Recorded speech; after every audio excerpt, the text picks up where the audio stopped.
ये तार की स्थिति अच्छी नहीं बेटा, दिगालम्मा प्लीज बेटा नीचे आइए దయచేసి दिगालम्मा बेटा। ये मैं आपकी बात सुनूंगा, बैठिए बेटा, बेटा नीचे आइए प्लीज। ವಿನೋ ವಿನೋ ಹೈದರಾಬಾದ್ನ ರ್ಯಾಲಿಯಲ್ಲಿ ಪಾಲ್ಗೊಂಡ ನರೇಂದ್ರ ಮೋದಿಯವರು ವೇದಿಕೆ ಮೇಲೆ ಜನರನ್ನ ಉದ್ದೇಶಿಸಿ ಮಾತನಾಡ್ತಾ ಇದ್ದ ವೇಳೆ ಪ್ರಧಾನಿ ಮೋದಿಯವರನ್ನ ನೋಡೋ ತವಕದಲ್ಲಿ ಯುವತಿಯೊಬ್ಬಳು ಲೈಟ್ ಟವರ್ ಏರಿದ ದೃಶ್ಯವೊಂದು ಈಗ ಸೋಷಿಯಲ್ ಮೀಡಿಯಾಗಳಲ್ಲಿ ವೈರಲ್ ಆಗ್ತಾ ಇದೆ.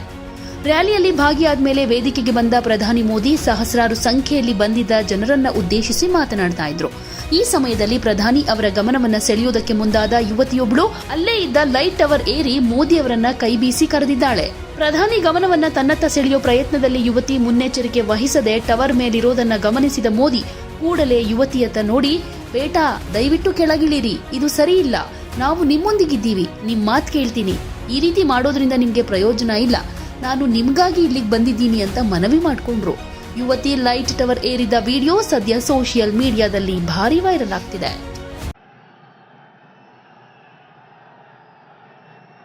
भारत माता की, भारत माता की, भारत माता की। देवी सम्मक्का सरलम्मा की, यदाद्री लक्ष्मी नरसिम्हा स्वामी की, अनगरिना वर्गाला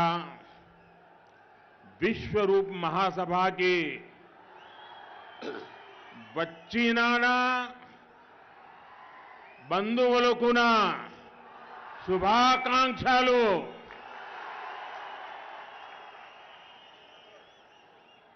जी किशन रेड्डी जी,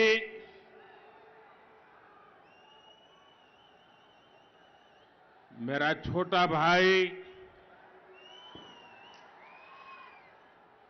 मंदा कृष्ण मादिगा जी,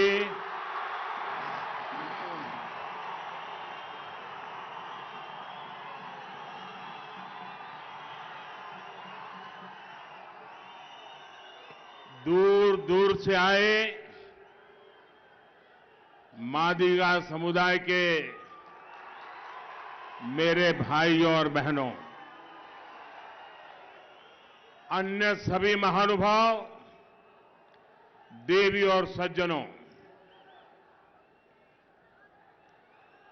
तेलंगाना के मेहनती और प्रतिभाशाली लोगों के बीच आना हमेशा ही एक सुखद अनुभव होता है और त्योहार के इस माहौल में जब हम अपने परिवार के बीच होते हैं तो खुशी दोगुनी हो जाती है। मैं तेलंगाना के दलित समुदाय का, तेलंगाना के मादिगा समुदाय का इस विशेष आयोजन में अभिनंदन करता हूं। मैं मेरे छोटे भाई कृष्णा का आभारी हूं। मैं आप सबका भी आभारी हूं क्योंकि आपने मुझे इतनी आत्मीयता से इस कार्यक्रम में आने का निमंत्रण दिया। సోదర సోదరీమణులారా, సుదూర ప్రాంతాల నుంచి వచ్చినటువంటి నా మాదిగ వర్గాల సోదర సోదరీమణులు, ఇతర మహానుభావులు, తెలంగాణ శ్రమజీవులు, ప్రతిభావంతులు మీ అందరి మధ్యలోకి రావడము చాలా సంతోషంగా ఉన్నది. మరీ ముఖ్యంగా ఈ పండుగ వాతావరణంలో సహజంగా నా కుటుంబ సభ్యులతో గడుపుతా ఉంటే నాకు పట్టలేని ఆనందంగా ఉన్నది. అందుకనే నేను చాలా రెట్టింపు సంతోషంగా ఉన్నాను. ఈరోజు నేను తెలంగాణ దళిత వర్గాలకు మరియు తెలంగాణ మాదిక సామాజిక వర్గానికి ఇంత పెద్ద విశాలమైనటువంటి సభ ఏర్పాటు చేసినందుకు నా తమ్ముడు కృష్ణ మాదిగకు ప్రత్యేక ధన్యవాదాలు. మీరు ఎంతో ప్రేమతో ఈ సభలో నన్ను ఆహ్వానించినందుకు మీ అందరికీ కూడా ధన్యవాదాలు. నా కుటుంబ సభ్యులారా, आजादी के बाद आपने देश में बहुत सी सरकारें देखी है. हमारी सरकार ऐसी है जिसकी सर्वोच्च प्राथमिकता गरीब कल्याण है, वंचितों को वरीयता देना है. बीजेपी जिस मंत्र पर चलती है वो सबका साथ, सबका विकास, सबका विश्वास और सबका प्रयास है. हम सोशल जस्टिस, सामाजिक न्याय सुनिश्चित कराने के लिए प्रतिबद्ध है. हम तेलंगाना की धरती के महान सपूत श्री गुर्रम जशुआ जी और उनके सामाजिक न्याय के कार्यों को अपनी प्रेरणा मानते हैं. मुझे बताया गया है कि अपने लिखे साहित्य में उन्होंने एक दलित भाई का वर्णन किया था जिन्होंने काशी में विराजमान बाबा विश्वनाथ को अपनी दुर्दशा बताई थी. काशी का सांसद होने के नाते इसे मैं अपना सौभाग्य समझता हूं कि आज मुझे आपके बीच आने, आपके सुख दुख साझा करने का आपने मुझे अवसर दिया है. मुझे लगता है कि आज बाबा विश्वनाथ के आशीर्वाद से ही मैं आप सबके बीच उपस्थित हूं. నా కుటుంబ సభ్యులారా, స్వాతంత్రం తర్వాత మీరు చాలా ప్రభుత్వాలు చూశారు.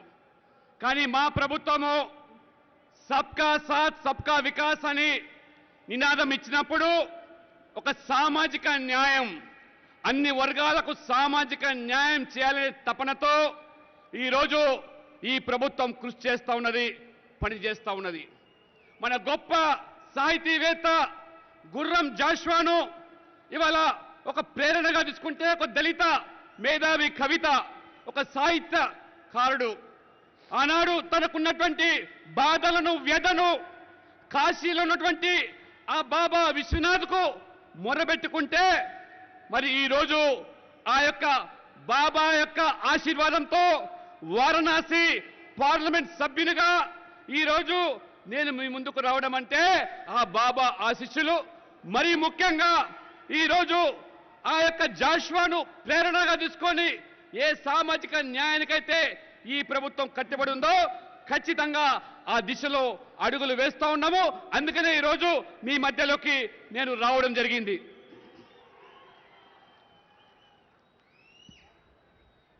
నా కుటుంబ సభ్యులారా, मैं आज इस अवसर पर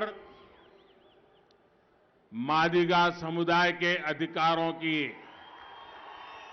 लड़ाई लड़ने वाले टीएन सदा लक्ष्मी जी और टीवी नारायण जी को श्रद्धापूर्वक याद कर रहा हूं.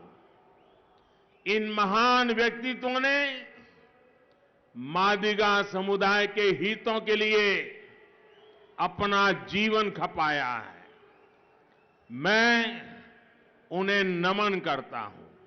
और मेरा छोटा भाई कृष्णा 30 साल से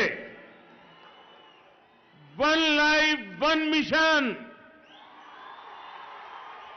आपके हकों के लिए लड़ाई लड़ रहा है.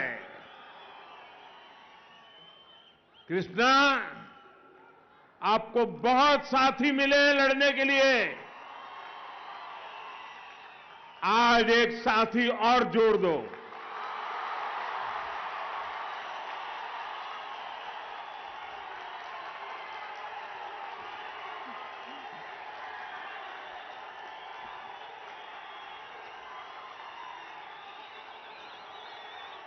మిత్రులారా, ఈ సందర్భంగా మాదిక సామాజిక వర్గానికి సంబంధించినటువంటి అనేక సమస్యల పైన పోరాటం చేసినటువంటి యోధులు ఇవాళ టిఎన్ సదాలక్ష్మి, అదే రకంగా టివి నారాయణ గారు స్వర్గీయులు, వారి ప్రత్యేకంగా ఒక భక్తి శ్రద్ధలతో వారిని నేను గుర్తు చేసుకుంటా ఉన్నాను. ఈ మహానుభావులు మాదిగ సమాజం యొక్క ఉన్నతి కోసము, వారి హక్కుల కోసము నిరంతరం జీవితం అంతా కూడా పోరాటం చేశారు. తమ జీవితాలను ధారపోశారు. అదేవిధంగా నా సోదరుడు కృష్ణ మాదిగ 30 సంవత్సరాలుగా ఒకే లక్ష్యం, వన్ లైఫ్ వన్ మిషన్ అనేటువంటి ఒక ఉద్యమ కెరటంగా ఎదిగి మీ అందరి యొక్క సహకారంతో ఏ రకంగా ఉద్యమానికి ఊపిరి పోషించో మీరు ఈరోజు మీ ఉద్యమంలో నన్ను కూడా భాగస్వామ్యం చేసుకొని నీకు నేను తోడుగా ఈ సందర్భంగా ఉంటానని చెప్పి కూడా నీకు నేను భరోసా ఇస్తా ఉన్నాను. ఇవాళ मादिगा समाज के मेरे भाइयों बहनों और कृष्णा, मैं आज आपसे कुछ मांगने के लिए नहीं आया हूं. मैं आज आया हूं आपके बीच आजादी के बाद जितनी भी पॉलिटिकल पार्टियों ने, जितने भी पॉलिटिकल लीडर्स ने आपको वादा किया, आपसे धोखा किया, मैं आज एक पॉलिटिकल बिरादरी का व्यक्ति होने के नाते उनके पापों की क्षमा मांगने के लिए और उनके पापों का प्रायश्चित करने के लिए आया हूं. సోదర సోదరి మల్లారా, ఇవాళ కృష్ణ, నేను ఇవాళ మీతో ఏది కోరడానికి రాలేదు. మీ మధ్యలోకి మీ బాధలు పంచుకోవడానికి వచ్చాను. స్వాతంత్రం తర్వాత అనేక రాజకీయ పార్టీలు, అనేక రాజకీయ నాయకులు మీకు అనేకమైనటువంటి హామీలు ఇచ్చారు, న్యాయం చేస్తామన్నారు, మిమ్మల్ని వాడుకున్నారు. కానీ మిమ్మల్ని పూర్తిగా దోకా చేశారు. వాళ్ళు చేసిన పాపాలకు నేను ఒక రాజకీయ నాయకుడిగా వాళ్ళ పాపాల ప్రక్షాళన కోసము మిమ్మల్ని నేను క్షమాపాత్రుడిగా ప్రార్థిస్తూ తప్పకుండా వాళ్ళ పాపాలను ప్రక్షాళన చేయడానికి నేను మీతో ఉంటానని చెప్పి కూడా ఈ సందర్భంగా మీకు నేను హామీ ఇస్తా ఉన్నాను. ఇవాళ నా కుటుంబ సభ్యులారా, तेलंगाना का आज इतिहास के बेहद अहम मोड़ पर खड़ा है. दशकों से आंदोलन के बाद 10 साल पहले जो सरकार यहां बनी, वो तेलंगाना के गौरव की, तेलंगाना के सम्मान की रक्षा नहीं कर पाई. तेलंगाना के लोगों के सामर्थ्य की पूरी दुनिया प्रशंसा करती है. लेकिन जब बात यहां की गवर्नमेंट की आती है, गवर्नेंस की आती है, तो हर कोई निराश हो जाता है. इन 10 वर्षों में तेलंगाना सरकार ने हर किसी के साथ, मादिगा समुदाय के साथ सिर्फ और सिर्फ विश्वासघात किया है. कौन भूल सकता है कि कांग्रेस ने किस तरह तेलंगाना के निर्माण में बाधाएं खड़ी की थी. लेकिन जब अनेक बलिदानों के बाद तेलंगाना बना, तो बीआरएस के नेता आपको भूलकर सबसे पहले कांग्रेस के नेताओं को धन्यवाद करने गए। आंदोलन के दिनों में आपसे वादा किया गया था कि किसी दलित को ही तेलंगाना का पहला सीएम बनाया जाएगा, लेकिन राज्य के निर्माण के बाद हर दलित आकांक्षाओं को कुचलते हुए सीएम की कुर्सी पर केसीआर ने कब्जा कर लिया। बीआरएस ने दलितों को जमीन देने का भी वादा किया था। क्या उन्होंने वादा पूरा किया? बीआरएस ने आपको दलित बंधु स्कीम के जरिए हजारों करोड़ रुपया देने की बात कही थी। क्या आपको इसका लाभ हुआ? सच्चाई यह है, ये स्कीम बीआरएस विधायकों के रिश्तेदारों की स्कीम बन गई है। कोर्ट तक को यह कहना पड़ा कि दलित बंधु स्कीम के लाभार्थियों का चयन निष्पक्ष होना चाहिए। यहां की सरकार ने किसानों के लोन माफ करने का भी वादा किया था, लेकिन किसानों को इसका भी लाभ नहीं मिला। यहां की सरकार ने इरिगेशन स्कीम्स के बदले आप लोगों को ఇరిగేషన్ స్కీమ్ దియే హై। మిత్రులారా, ఈరోజు తెలంగాణ ఒక సంకట పరిస్థితిలో ఈరోజు కొనసాగుతా ఉన్నది. దశాబ్దాల ఉద్యమాల అనంతరము 10 సంవత్సరాల క్రితము ఈ రాష్ట్రము ఈ ప్రభుత్వం ఏర్పడ్డది. తెలంగాణ గౌరవాన్ని, తెలంగాణ అస్తిత్వాన్ని ఈ ప్రభుత్వము కాపాడలేకపోయింది. తెలంగాణ ప్రజల సామర్థ్యాన్ని మొత్తం ప్రపంచం కూడా ఈరోజు కొనియాడుతూ ఉంటే, కానీ ఇక్కడ ప్రభుత్వము వారి పరిపాలన పూర్తిగా ప్రజలందరినీ కూడా నిరాశపరిచింది. అన్ని వర్గాల ప్రజలను ఈ తెలంగాణలో వారు మోసం చేసింది. ముఖ్యంగా మాదిక సామాజిక వర్గాన్ని కూడా వారు ద్రోహం చేశారు.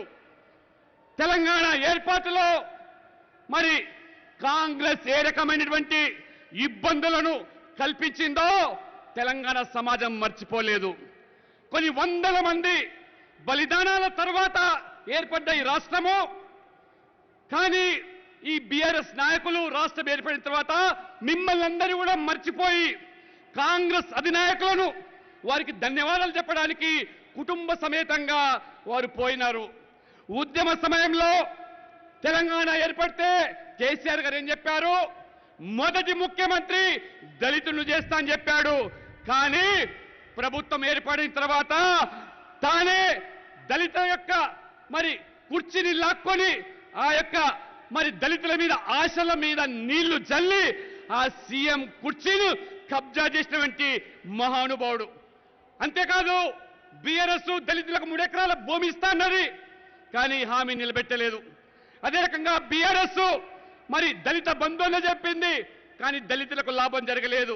వాస్తవం ఏమిటంటే, ఏదైనా లాభం జరిగిందంటే ఇవాళ బీఆర్ఎస్ ఎమ్మెల్యేల బంధువులకు ఈ దళిత బంధువుల లాభం జరిగింది తప్పితే దళితులకు కాదనే విషయం కూడా చాలా స్పష్టంగా కోర్టు సైతం కూడా దళిత బంధు మరి నిష్పాక్షికంగా లబ్ధిదారులను గుర్తించాలంటే ఈ ప్రభుత్వం చేయలేదు. రైతు రుణమాఫీ అన్నారు, అమలు చేయలేదు. అదే రకంగా ఇవాళ ఇరిగేషన్ ప్రాజెక్ట్స్ పేరు మీద ఏ రకమైనటువంటి దోపిడీ జరుగుతుందో ఆ ఇరిగేషన్ ప్రాజెక్ట్స్ అన్ని కూడా ఇవాళ కేవలం అన్ని ఆ స్కీమ్స్ అన్ని కూడా స్కామ్స్ గా మారిపోయినాయి. ఇవాళ నా కుటుంబ సభ్యులారా,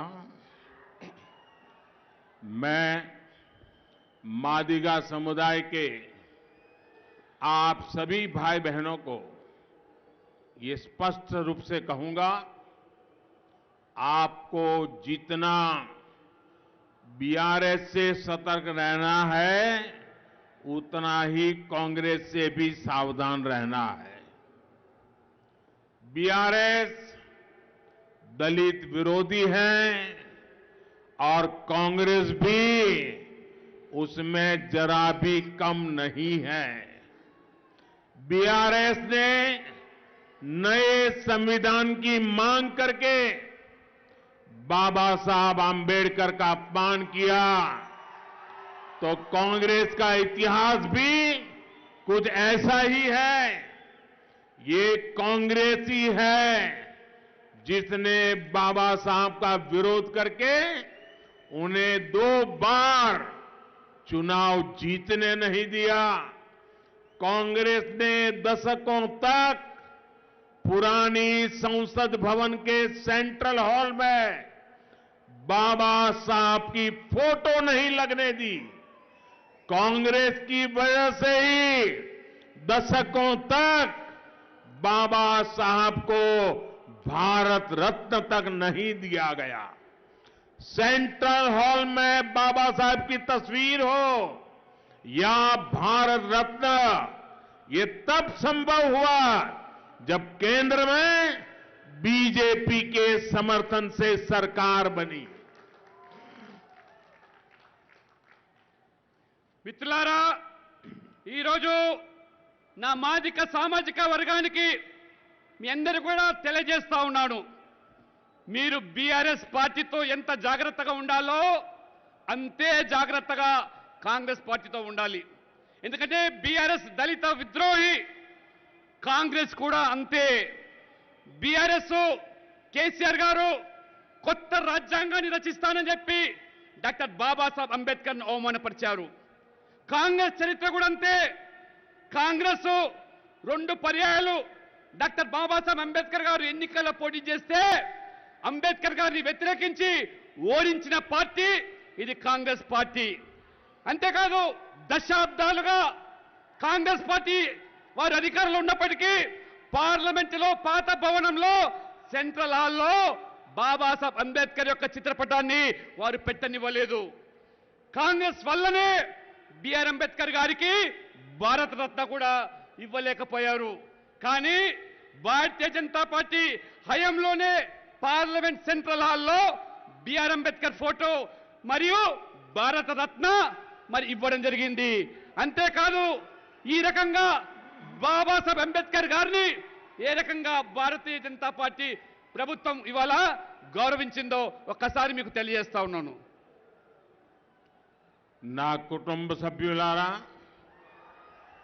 बीआरएस की तरह ही कांग्रेस का इतिहास भी दलितों से, पिछड़ों से नफरत का रहा है. इसका एक बड़ा उदाहरण बाबू जगजीवन राम थे, जिन्हें कांग्रेस के अपमान का सामना करना पड़ा.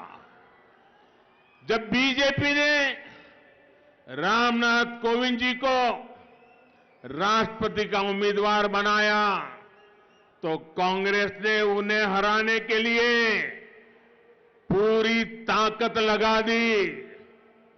दलित समाज से आने वाले कोविंद जी जब राष्ट्रपति बन गए तो वो पूरे देश के राष्ट्रपति थे, हम सबके राष्ट्रपति थे. लेकिन तब भी कांग्रेस ने उनका तिरस्कार किया. जरा बिजली के लोग वहां देख लें, शायद वहां शॉर्ट सर्किट ना हो. और वहां सब साथियों से मेरी रिक्वेस्ट है, थोड़ा दूर रहे वहां से प्लीज. కొద్దిగా ఎవరైనా ఎలక్ట్రిసిటీ వాళ్ళు చూడండి, ఎవరు కంగారు పడద్దు, కొద్దిగా దూరంగా ఉండండి, దాన్ని వెంటనే సర్దిద్దండి ఎలక్ట్రిసిటీ వాళ్ళు సంబంధించిన వాళ్ళు.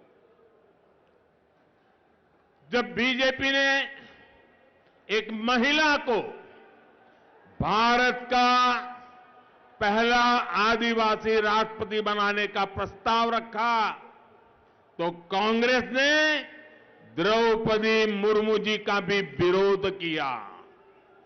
उन्हें भी अपमानित करने का कांग्रेस कोई मौका नहीं छोड़ती.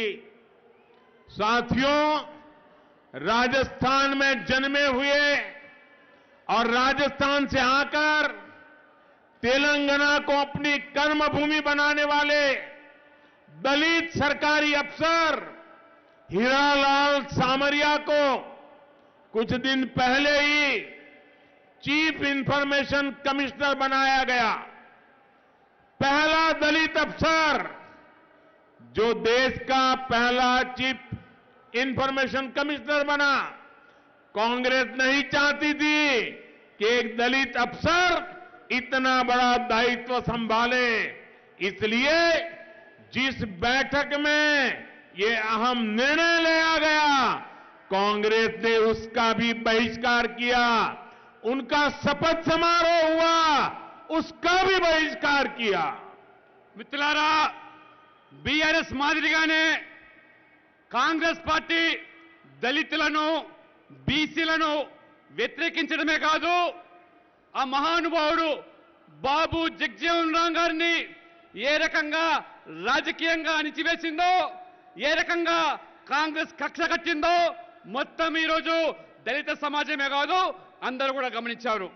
భారతీయ జనతా పార్టీ ఒక దళితుడు రామ్నాథ్ కోవింద్ గారిని రాష్ట్రపతి అభ్యర్థిగా ప్రకటిస్తే కాంగ్రెస్ వ్యతిరేకించింది.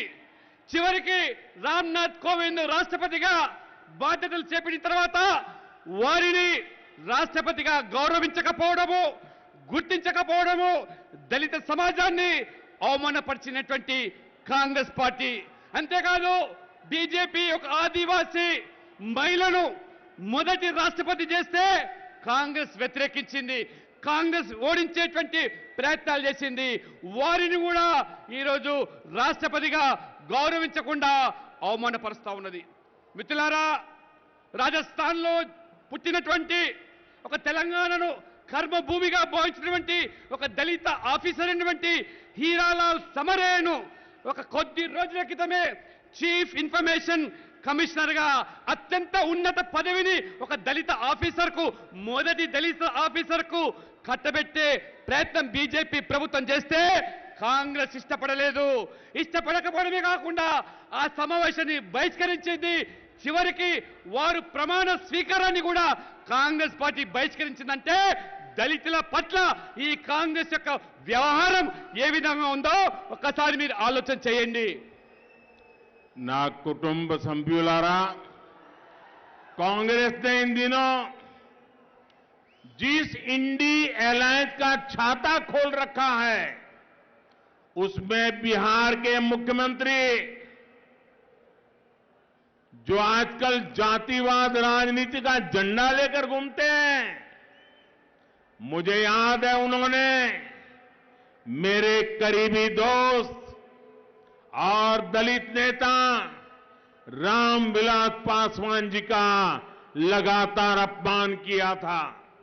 यहां तक कि जब रामविलास पासवान जी को राज्यसभा सीट की बात आई थी तो वो भी समर्थन देने में आनाकानी कर रहे थे।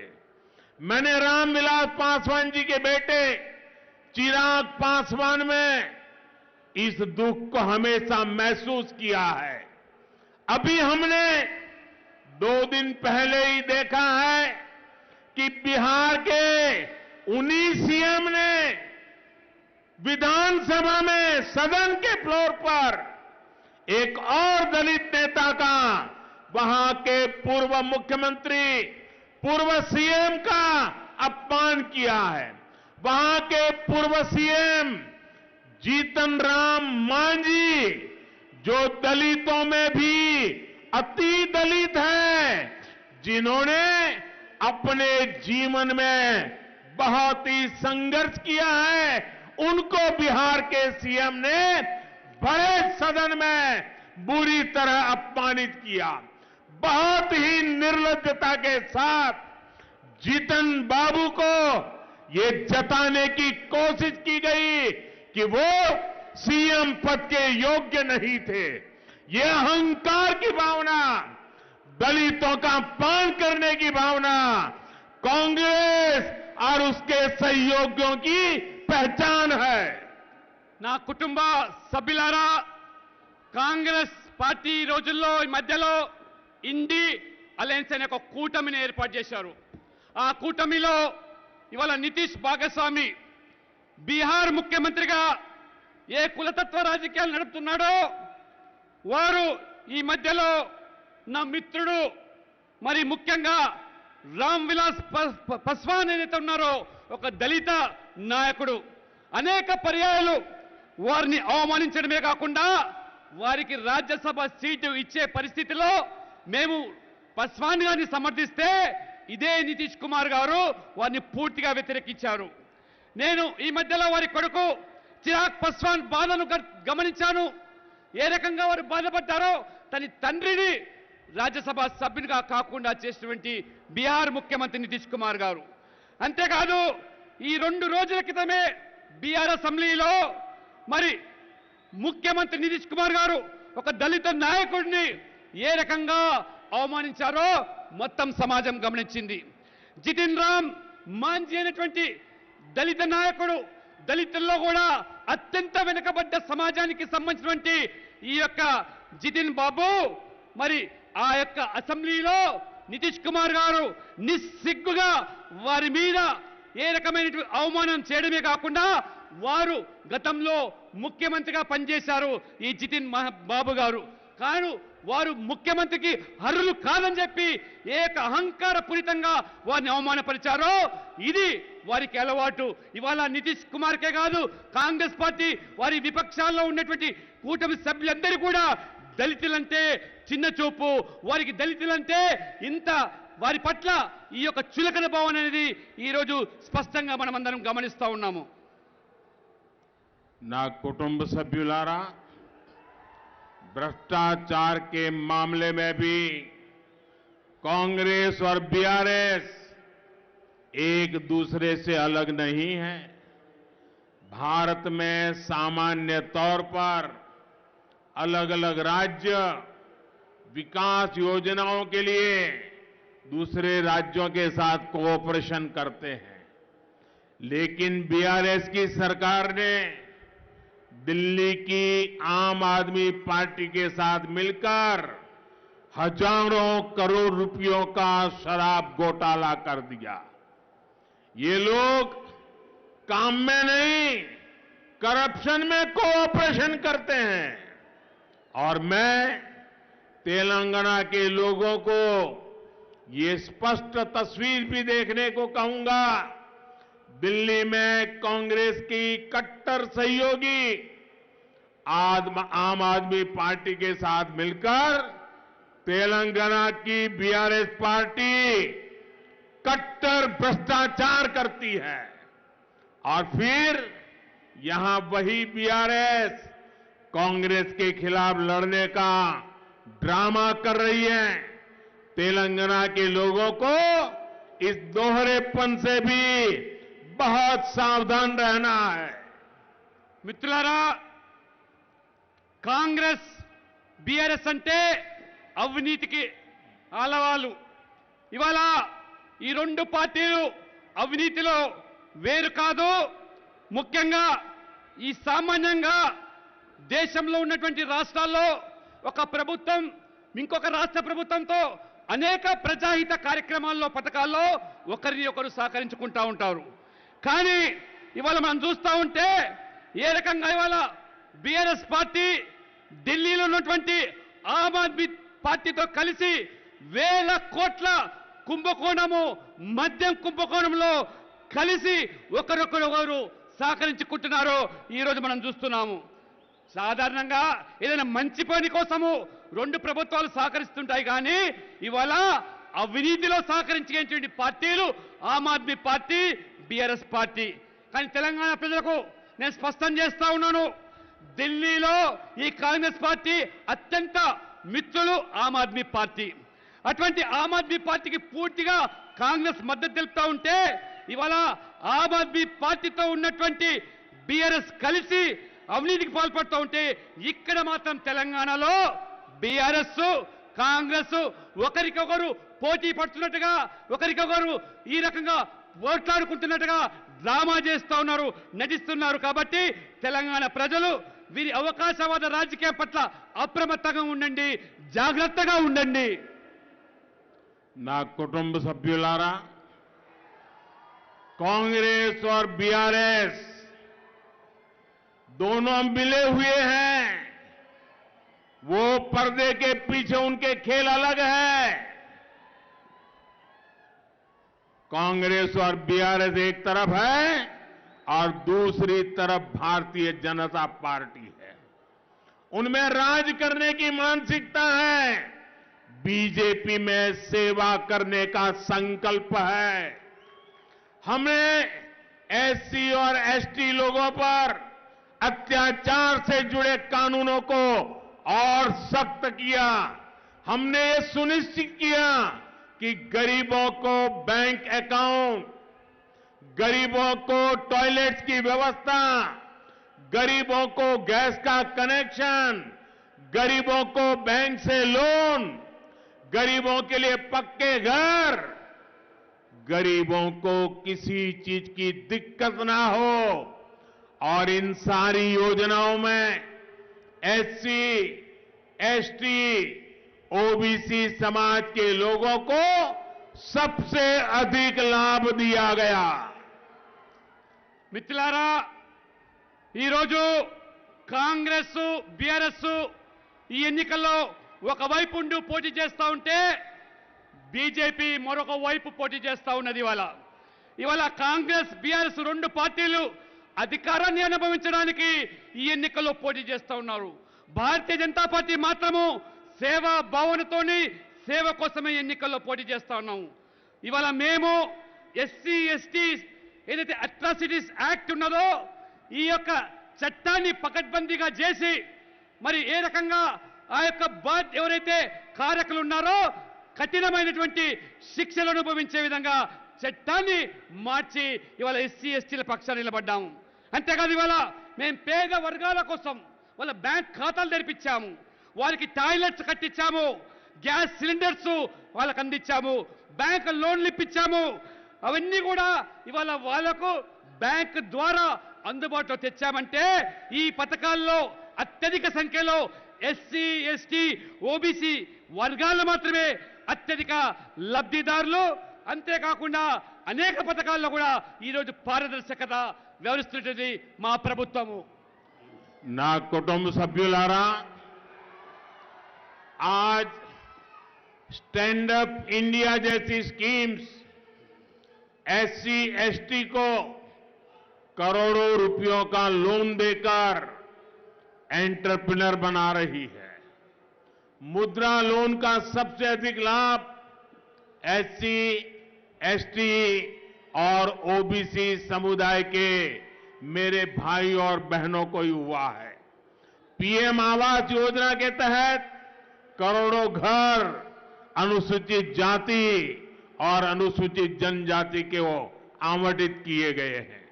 पिछले 9 वर्षों में तेलंगाना में ही 13 लाख से ज्यादा एससी छात्रों को करीब 1000 करोड़ रुपए की स्कॉलरशिप दी गई है। మిత్రులారా, ఈరోజు మా ప్రభుత్వము స్టాండప్ ఇండియా అనేటువంటి ఒక పథకాన్ని ప్రవేశపెట్టి ఎస్సీ ఎస్టీలను గొప్ప పారిశ్రామికవేత్తలుగా తయారు చేయడానికి ఎటువంటి నిర్దేశాలు ఆదేశించి వారిని ఈరోజు గొప్ప పారిశ్రామికవేత్తలుగా తయారు చేస్తున్నామో అదేవిధంగా ముద్రా లోన్స్ పేరు మీద కూడా ఎక్కువగా లబ్ధి పొందే దాంట్లో ఎస్సీ ఎస్టీ ఓబీసీతో పాటు మన మహిళలు కూడా ఎక్కువగా ఉండడమే కాకుండా ప్రధానమంత్రి ఆవాస్ యోజన పేరు మీద పేదలకు పక్కా ఇల్లు 4 కోట్ల మందికి నిర్వహిస్తే ఈరోజు అత్యధిక సంఖ్యలో ఇవాళ ఎస్సీ ఎస్టీలే లబ్ధి పొందుతా ఉన్నారు. 9 సంవత్సరాల్లో ఈ తెలంగాణలోని ఎస్సీ విద్యార్థుల కోసం స్కాలర్షిప్స్ పేరు మీద 13 లక్షల మంది విద్యార్థులకు 1000 కోట్ల రూపాయల వల్ల స్కాలర్షిప్ ఇచ్చిన ప్రభుత్వము ఇది బీజేపీ ప్రభుత్వము. ना कुटुंब सभ्युलारा, अभी कुछ महीनों पहले ही बीजेपी सरकार ने पीएम विश्वकर्मा योजना भी शुरू की है। हमारे कुम्हार हो, सुनार हो, सुतार हो, मूर्तिकार हो, ऐसे 18 प्रोफेशन से जुड़े लोगों पर केंद्र सरकार 13,000 करोड़ रुपए खर्च करने जा रही है। चाहे राज्य में हो या राष्ट्र के स्तर पर बीजेपी निरंतर वंचितों के विकास पर काम कर रही है। మిత్రులారా, కొద్ది రోజుల క్రితమే పిఎం విశ్వకర్మ అనేటువంటి ఒక గొప్ప పథకాన్ని 13,000 కోట్ల బడ్జెట్తో 18 రకాల చేతి వృత్తుల మీద ఆధారపడేటువంటి కమ్మరి, కుమ్మరి, వడ్రంగి, చాకలి, మంగలి లాంటి వృత్తిదారులకు చెప్పులు కుట్టుకునేటువంటి వాళ్లకు సైతం కూడా ఈ రోజు ఒక చక్కటి పథకాన్ని ఇవాళ ప్రవేశపెడితే ఏ రకంగా ఆ వర్గాలకు ఇవాళ మరి ఉన్నత శ్రేణికి తీసుకురావడానికి ప్రయత్నం చేస్తా ఉన్నాం. దేశంలోనే కాదు అన్ని రాష్ట్రాల్లో కూడా మా ప్రభుత్వము విస్మరింపబడ్డ వర్గాలకు, నిర్లక్ష్యం చేయబడ్డ వర్గాలకు న్యాయం చేకూర్చడానికే ఈ పథకాలను మేము ప్రవేశపెడతా ఉన్నాము. నా కుటుంబ సభ్యులారా, अपने गरीब भाई बहनों का ध्यान रखते हुए बीजेपी सरकार ने पीएम गरीब कल्याण अन्न योजना को भी गरीबों को जो मुफ्त राशन देते हैं 80 करोड़ लोगों को उनका घर का चूल्हा जलता रहे, गरीब का बच्चा भूखा सो न जाए, इसलिए गरीब कल्याण अन्न योजना चल रही है. ये दिसंबर में उसका काम पूरा हो रहा था, लेकिन गरीब मां की गोद से पैदा हुआ ये बेटा अब गरीबों को ऐसे छोड़ नहीं सकता और इसलिए मैंने संकल्प किया है अगले 5 साल के लिए ये योजना को आगे बढ़ा दिया जाएगा. अब यहां तेलंगाना में भी लाखों साथियों को 5 साल तक मुफ्त राशन मिलता रहेगा. केंद्र सरकार तेलंगाना के किसानों का हित देखते हुए पैडी की सरकारी खरीद को भी लगातार बढ़ा रही है. बीते वर्षों में यहां पैडी की 1,30,000 करोड़ रुपए से ज्यादा की खरीद हुई है. केंद्र सरकार किसानों से बॉइल्ड राइस भी लेती है. अब हमारी सरकार ने ये निश्चय किया है इस खरीफ सीजन में तेलंगाना के किसानों से 20 lakh metric ton boiled rice अतिरिक्त खरीदा जाएगा. इससे एमएसपी का और ज्यादा लाभ हमारे किसानों को मिलेगा. मेरा यहां की राज्य सरकार को भी कहना है कि इस काम में ढिलाई न बरतें. ये किसानों के हक का काम है, उनके फायदे का निर्णय है और इसमें चुनाव की कोई आचार संहिता बीच में नहीं आनी चाहिए. మిత్రులారా, ఈరోజు పేదలు ఎవరు కూడా ఆకలితో పస్తులుండకూడదని ప్రధానమంత్రి గరీబ్ కళ్యాణ్ అన్న యోజన ఏదైతే కరోనా కష్టకాలం నుంచి ప్రవేశపెట్టానో, మరి ఈరోజు నేను ఒక పేద కుటుంబంలో పుట్టిన వ్యక్తిగా, పేదరికం అనుభవించిన వ్యక్తిగా, పస్తులంటే తెలిసిన వ్యక్తిగా ఈ దేశంలో ఏ పేదవాడు కూడా పస్తులు ఉండకూడదని చెప్పి ఈ డిసెంబర్తో ముగిసే ఈ పథకాన్ని వచ్చే మళ్ళీ 5 సంవత్సరాల వరకు ఆ పథకాన్ని పెంచి ప్రతి పేదవాడి కడుపు నింపడానికి 5 కిలోల బియ్యం పథకాన్ని ఇవాళ తెలంగాణలో కూడా కొన్ని లక్షల మందికి ఇవాళ ఆ పథకాన్ని కొనసాగిస్తా ఉన్నాను. అంతేకాదు తెలంగాణలో రైతులను ఆదుకోవడానికి వరి ధాన్యాన్ని కేంద్రం కొనుగోలు ధరను పెంచుకుంటూ పోతా ఉన్నది. ఆ రకంగా రైతులకు మేలు చేస్తా ఉన్నది. ఈరోజు 1,30,000 కోట్ల రూపాయలు ఇవాళ కొనుగోలు చేసి కేంద్ర ప్రభుత్వం ఏ రకంగా రైతులను ఆదుకున్నదో అదేవిధంగా ఈ ఖరీఫ్ సీజన్లో కూడా తెలంగాణ రైతులకు 20 లక్షల మెట్రిక్ టన్నుల బాయిల్డ్ రైస్ కూడా కొనుగోలు చేస్తామని చెప్పి కూడా నేను హామీ ఇస్తా ఉన్నాను. దీనివల్ల ఎంఎస్పీ ఇవాళ కనీసమైనటువంటి మద్దతు ధర ద్వారా రైతులకు లాభం చేకూరుతుంది, మేలు జరుగుతుంది.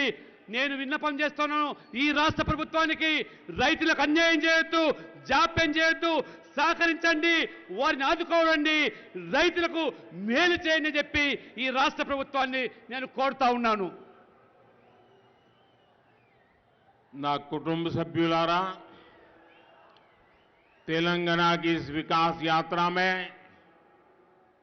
मादिगा समुदाय के साथ जो अन्याय हुआ है उसे बीजेपी भली भांति समझती है। मेरा सौभाग्य रहा, आप मुझे प्रधानमंत्री के रूप में, प्रधान सेवक के रूप में जानते हो, लेकिन आप में से बहुत कम लोगों को पता होगा कि बंगारू लक्ष्मण जी मेरे नेता थे। वो मेरी पार्टी के अध्यक्ष थे और मैं उनके अंडर में काम करता था। वो मेरा मार्गदर्शन करते थे। उन्होंने मुझे ट्रेन किया, एक कार्यकर्ता के रूप में संगठन का काम सिखाया। मेरे लिए गर्व की बात है कि मैं बंगारू लक्ष्मण के साथ उनके हाथ नीचे काम करने वाला कार्यकर्ता रहा हूं, इसलिए आपको भली भांति जानता हूं। మిత్రులారా, తెలంగాణ అభివృద్ధిలో మాదిగ సమాజానికి జరుగుతున్నటువంటి అన్యాయం పట్ల నేను తీవ్రమైనటువంటి ఇవాళ ఆవేదన వ్యక్తం చేస్తా ఉన్నాను. 30 సంవత్సరాలుగా మరి మీకు అండగా ఉన్నటువంటి నాయకులు, మరోవైపు నన్ను మీరందరూ కూడా ప్రధానమంత్రిగానే మీరు గుర్తిస్తూ ఉంటారు. కానీ నేను ఒక ప్రధాన సేవకుడిని. అంతేకాదు బంగారు లక్ష్మణ్ మీ అందరికీ సుపరిచితులు. వారు మా పార్టీ అధ్యక్షుడిగా ఉన్నప్పుడు వారితో కలిసి పనిచేయడమే కాకుండా వారి దగ్గర నేను శిక్షణ పొంది ఏ రకంగా వారు సంస్థాగత కార్యదర్శిగా నా సేవలు వారు ఏ రకంగా వారు కల్పించారో వారితో కలిసి పనిచేసేందుకు నిజంగా నేను సంతోషాన్ని వ్యక్తం చేయడమే కాకుండా వారిని స్ఫూర్తిగా పనిచేసి వారికి ప్రేరణగా నేను తీసుకొని ఇవాళ రాజకీయాల్లో నేను కొనసాగుతున్నాను. ఇదే నిజంగా బంగారు లక్ష్మణ్ గారు నా గురువుగా నేను భావిస్తాను. मादिगा मेरे परिवारजनों, मैं आज बहुत बहुत भावुक हूं। आप कल्पना करिए, कृष्णा ने 30 साल अपनी जवानी पूरी खपा दी। इतना बड़ा आंदोलन अविरत रूप से चलाया। कृष्णा मेरा छोटा भाई है।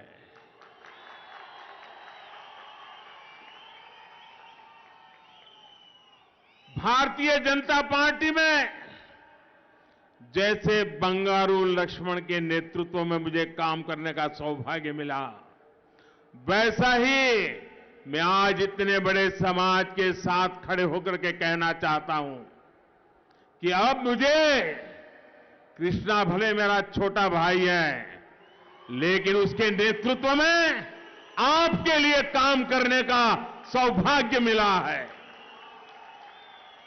మిత్రులారా, తెలంగాణ మాదిగ సమాజానికి జరిగినటువంటి అన్యాయాన్ని నేను నిజంగానే తీవ్రంగా పరిగణిస్తున్నాను.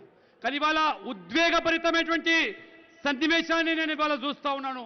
30 సంవత్సరాలుగా కృష్ణ మాదిగ గారు వారు చేస్తున్నటువంటి ఈ యొక్క నిరంతర పోరాటము, తన యవ్వనాన్ని మొత్తం కూడా ఈ ఉద్యమానికి దారపోసినటువంటి కృష్ణ మాదిగ నా చిన్న తమ్ముడు. ఏ రకంగా బంగారు లక్ష్మణ్ గారు వారిని స్ఫూర్తిగా తీసుకొని నేను పనిచేశానో, ఇవాళ మీ ముందు, ఈ సమాజం ముందు, జాతి ముందు నేను పూర్తిగా మీ అందరికీ కూడా హామీ ఇస్తున్నాను. కృష్ణ నా చిన్న తమ్ముడే కాకుండా కృష్ణ ఆశయాలకు అనుగుణంగా నేను సైతం కూడా మీతో కలిసి పనిచేస్తానని చెప్పి కూడా ఈ సందర్భంగా తెలియజేస్తా ఉన్నాను. मैं आज कृष्णा के माता पिता को भी आदर पूर्वक, श्रद्धा पूर्वक प्रणाम करता हूं, जिन्होंने ऐसे बेटे को जन्म दिया जो समाज के हित के लिए 30 साल तक जूझता रहा, लड़ता रहा, हर किसी के पास पहुंचने रहा। मैं उस कृष्णा का आदर करता हूं, उसको जन्म देने वाला माता पिता का भी श्रद्धापूर्वक नमन करता हूं। మిత్రులారా, 3 దశాబ్దాలుగా చేస్తున్న పోరాటానికి నాయకత్వం వహిస్తున్నటువంటి కృష్ణ మాదిగను కన్న తల్లిదండ్రులు నిజంగా నేను గర్విస్తా ఉన్నాను, గర్వపడుతున్నాడు. అటువంటి పోరాట యోధుడికి జన్మనిచ్చినటువంటి ఆ మహానుభావులు కృష్ణ తల్లిదండ్రులు నిజంగా ఎంతో ధన్యులు. వారు నిజంగా వారు చేసినటువంటి త్యాగము ఈ జాతి మరవదని చెప్పి నేను భావిస్తా ఉన్నాను. मैं आज, जैसा मैंने कहा, मेरे लिए बहुत भावुक पल है. मैं आज मादिगा समाज के हर व्यक्ति को बहुत आदर के साथ प्रणाम करता हूं, जिन्होंने 30 साल तक अपने न्याय के लिए लड़ाई लड़ी और पूरी तरह अहिंसक लड़ाई लड़ी. इतना बड़ा आंदोलन, इतना लंबा समय पूरी तरह अहिंसा. आपने जग्गू बाबू को भी बचाया, आपने बाबा साहब आंबेडकर को भी बचाया, आपने बंगारू लक्ष्मण को भी बचाया. और इसलिए मैं विशेष रूप से आप सबके इस आंदोलन की पवित्रता के लिए श्रद्धापूर्वक नमन करता हूं. మిత్రులారా, నేను చెప్పినట్టుగానే నేను నిజంగా ఈరోజు చాలా ఉద్వేగభరితంగా ఇవాళ ఉన్నాను.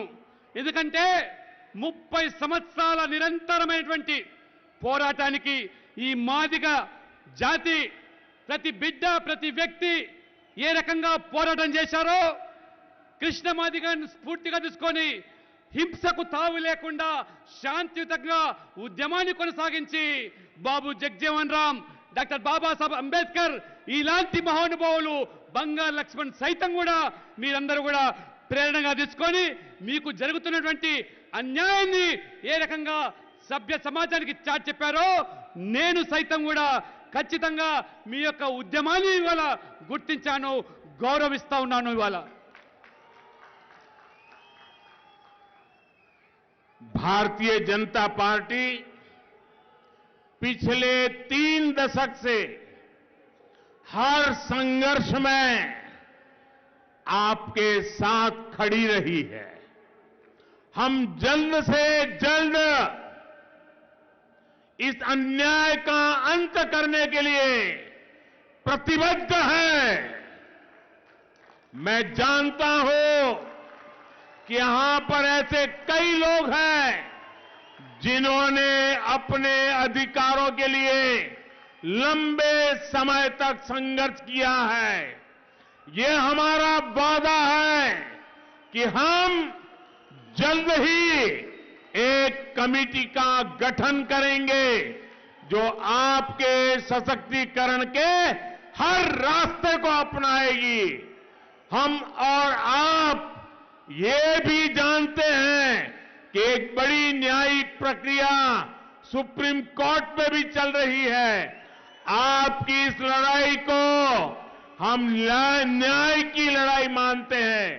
बाबा साहब आंबेडकर ने हमें जो संविधान दिया है, उस संविधान ने न्याय की जिम्मेवारी मुझ पर दी है.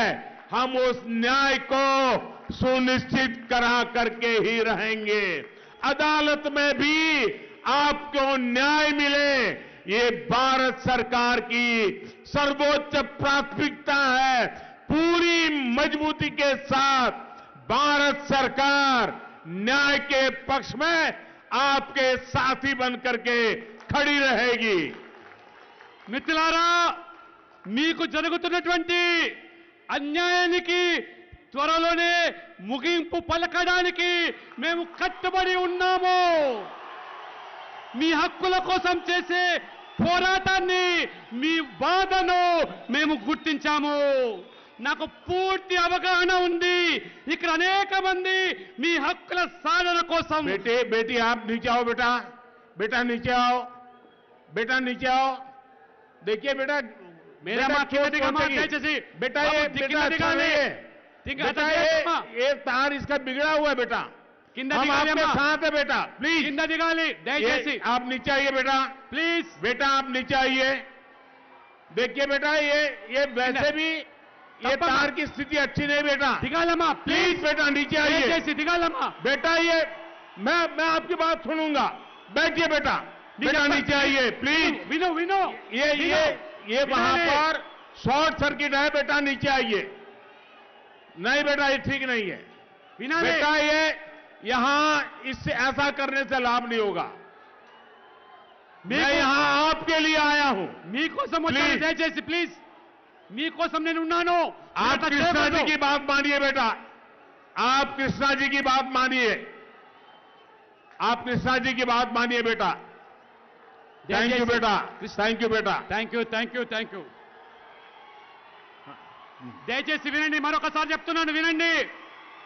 మీకు జరుగుతున్నటువంటి అన్యాయానికి త్వరలోనే ముగింపు పలకడానికి మేము కట్టుబడి ఉన్నాము.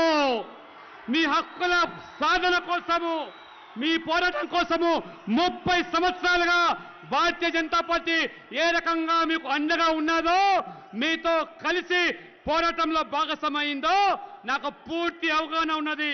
ఇక్కడ అనేక మంది మీ హక్కుల సాధన కోసం చేసిన దీర్ఘకాలిక పోరాటము, ఆ విషయం త్వరలోనే ఒక కమిటీ వేస్తాం.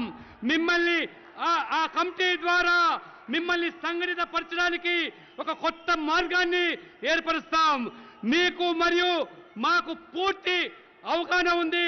ఒక పెద్ద న్యాయపరమైనటువంటి ప్రక్రియ ఇవాళ సుప్రీంకోర్టులో కొనసాగుతున్న విషయం మనందరికీ తెలిసిందే. మీ పోరాటాన్ని మేము ఒక న్యాయమైన పరమైనటువంటి పోరాటంగా భావిస్తున్నాము. మీ పోరాటం న్యాయపరమైనది. బాబాసాహెబ్ అంబేద్కర్ రాజ్యాంగాన్ని రచించారు. న్యాయాన్ని కాపాడడానికే ఆ బాధ్యత రాజ్యాంగం మనకిచ్చింది. ఆ న్యాయాన్ని మేము ఖచ్చితంగా మీ మార్గం సుగమం చేస్తాము. న్యాయస్థానంలో మీకు న్యాయం జరగాలన్నదే మా ప్రభుత్వం ప్రాథమిక కర్తవ్యంగా మేము భావిస్తాం. భారత ప్రభుత్వము పూర్తి పకడ్బందీతో, పూర్తి చిత్తశుద్ధితో న్యాయం వైపే నిలబడతాం అని నేను స్పష్టమైనటువంటి హామీ ఇస్తున్నాను. మీకు మనస్ఫూర్తిగా తెలియజేస్తా ఉన్నాను. నా కుటుంబ సభ్యులారా, बीजेपी ही तेलंगाना के लोगों को सामाजिक न्याय की गारंटी दे सकती है। बीजेपी ही तेलंगाना को विकास के स्वर्णिम रास्ते पर ले जा सकती है। मुझे विश्वास है बीजेपी और आपका सहयोग, आपका साथ तेलंगाना डबल इंजन सरकार के गठन में अहम भूमिका निभाएगा। మిత్రులారా, ఇవాళ భారతీయ జనతా పార్టీ మాత్రమే తెలంగాణలో సామాజిక న్యాయానికి కట్టుబడి ఉన్నది. మీకు మాకు ఉన్నటువంటి అనుబంధాన్ని తెలంగాణలో ఒక బంగారు తెలంగాణ నిర్మాణం చేయడానికి కలిసి పనిచేద్దాం. ఖచ్చితంగా సామాజిక న్యాయానికి నిర్వచనం ఇవాళ భారతీయ జనతా పార్టీ కల్పిస్తుందనేటువంటి విషయాన్ని కూడా నేను స్పష్టంగా మీకు తెలియజేస్తా ఉన్నాను. मेरे भाइयों बहनों, मैं एक महत्वपूर्ण बात आज यहां से बता करके जाना चाहता हूं। अगर मेरी बात आपको अच्छी लगे, सही लगे, तो आप सब अपने मोबाइल फोन निकाल करके उसकी फ्लैश लाइट चालू करके मुझे आशीर्वाद देना। आज से इस आंदोलन में कृष्णा मेरा नेता है, मैं उसका असिस्टेंट हूं और मैं आपके लिए पूरे दायित्व के साथ इस न्याय की लड़ाई में साथ रहूंगा। మిత్రులారా, ఒక మహత్తరమైన ప్రకటన చేస్తా ఉన్నాడు. మీకు నచ్చితే, బాగా అనిపిస్తే మీరందరూ కూడా మీ యొక్క మొబైల్ ద్వారా టార్చ్ లైట్ వేసి మీరు అది ప్రదర్శించండి. ఇవాళ ఏ కృష్ణా మాదిగనైతే మీ న్యాయపరమైన హక్కుల కోసం పోరాటం చేస్తున్నారో, ఇవాళ కృష్ణా మాదిగ నాయకత్వాన వారికి సహాయకుడిగా నేను పనిచేస్తాను. మీకు న్యాయం దక్కే వరకు కృష్ణా మాదిగకు అండగా ఉంటానని చెప్పి ఇవాళ ఒక ప్రధానమంత్రి హోదాలో ఉన్నటువంటి నరేంద్ర మోడీ ప్రకటిస్తున్నారంటే ఇంతకంటే గొప్ప అవకాశం మనకు కలుగుతుందా? దయచేసి మీరు ఆలోచన చేయండి. కృష్ణా మాదిగ చేసే పోరాటానికి, నాయకత్వానికి నేను సహకారిగా ఉంటాను, అసిస్టెంట్ గా ఉంటానంటే వారికి మీకు న్యాయం దక్కేదానికి ఇవాళ ప్రధానమంత్రి హోదాలో వచ్చినందుకు ఒక్కసారి మీరు టార్చ్ లైట్ వేసి ధన్యవాదాలు తెలిపి మొత్తం సమాజానికి తెలియజేస్తుందిగా నేను కోరుతా ఉన్నాను. आप सभी यहां आए, हमें आशीर्वाद दिया, इसके लिए आप सबका फिर एक बार धन्यवाद करता हूं। और इस आंदोलन में मेरे नेता कृष्णा है, मैं कृष्णा का साथी हूं और मैं कृष्णा के नेतृत्व में आपके साथ खड़ा हूं। बोलिए भारत माता की, भारत माता की, भारत माता की। మిత్రులారా, ఇంత పెద్ద సంఖ్యలో ఆశేష ప్రజానికం వచ్చినందుకు మీ అందరికీ ధన్యవాదాలు. మరొకసారి మాట ఇస్తున్నాను, మీకు జరిగేటువంటి న్యాయం కోసం చేస్తున్నటువంటి కృష్ణా మాదిగ నాయకత్వాన్ని నేను అంటే ప్రధానమంత్రిగా వారికి సహాయకుడిగా ఉండి మీ హక్కులు సాధించే వరకు వారితో కలిసి పనిచేస్తానని చెప్పి పూర్తి భరోసా ఇస్తున్నారంటే మరి మీరు ఆలోచన చేయండి. ఇంత గొప్ప అవకాశం ఒక ప్రధానమంత్రి, దేశ ప్రధానమంత్రి ఒక మాదిగ జాతికి, మాదిగ సమాజానికి ఇంత పెద్ద విశ్వాసం కల్పిస్తున్నందుకు నిజంగా మనమందరం కూడా గర్వపడాలి. ఒక్కసారి అందరం కలిసి భారత్ మాతాకి అని చెప్పి నివేదించడం కోరుతున్నాను. बहुत बहुत धन्यवाद. भारत माता की जय।